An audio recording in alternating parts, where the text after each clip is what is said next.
Welcome, today in front of me Realme 9 and I'll show you how to activate quick launch on this device. So let's first open the settings application and after that tap here to the special features, then tap here to the quick launch.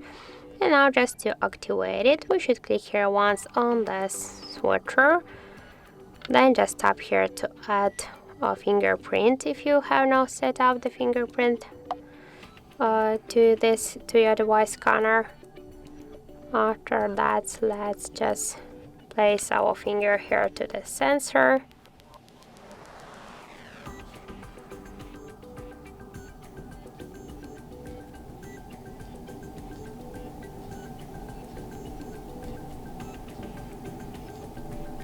And just tap here to done, and now our quick launch section is activated.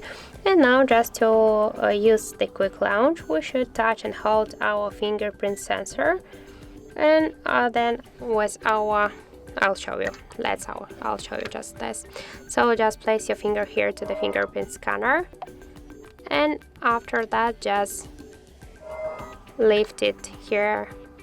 Here are some results from the web. Okay, from to the left or to the right side, or just here to use the music. So now we can just, for example, use the Facebook, and that's it. By this way we can activate quick launch on our Realme device. That's it. Thank you for watching, and if you find this video helpful, don't forget to leave a like, comment and to subscribe our channel.